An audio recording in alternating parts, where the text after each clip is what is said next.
42 سال حکومت و بیش از 360 ترور خارج از مرزهای جغرافیایی کشور، آدمربایی و ضرب و شتم در حکومتی که با شعار آزادی و رحمت بر سر کار اومد.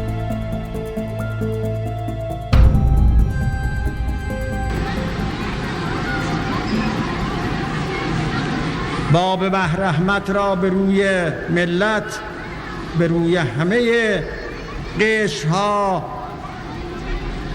به 2 مصرع باز کردیم. با رحمت عمل شد. آزاد شدند، مرزها آزاد، قلمها آزاد، فعالیت‌های سیاسی آزاد، تمام آزاد و با رحمت با همه عمل شد.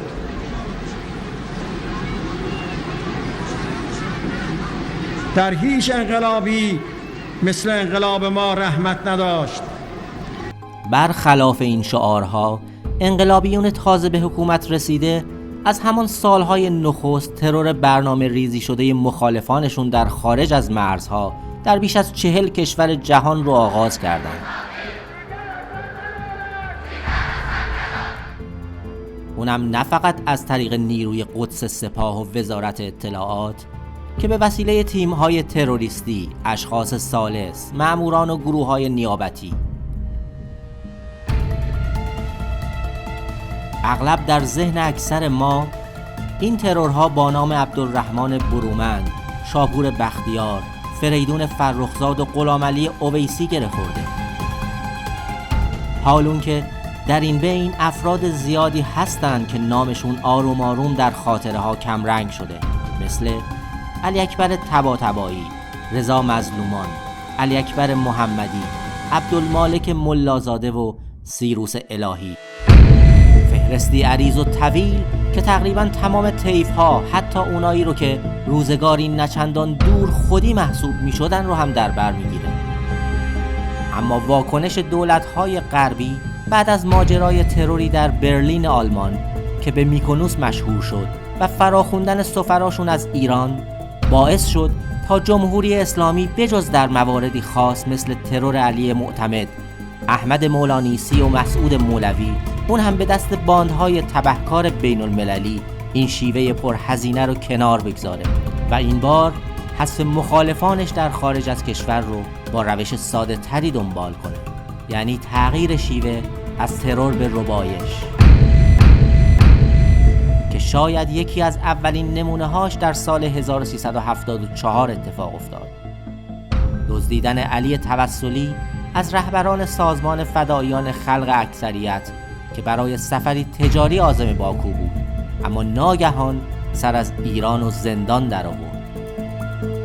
دزدیدن فتح‌الله منوچهری معروف به فرود فولادوند، رهبر گروه تندر و مالک تلویزیون انجمن پادشاهی ایران، و 2 نفر از همراهانش به نامهای الکساندر ولیزاده با نام مستعار کوروش لور، ایرانی آمریکایی، و ناظم اشمید با نام مستعار سیمور، ایرانی آلمانی رو شاید بتوان دومین پروژه آدمربایی جمهوری اسلامی لقب داد که حدود 14 سال پیش در استان حکاری ترکیه اتفاق افتاد و هیچ وقت هم از سرنوشت اونا اطلاعی به دست نیامد.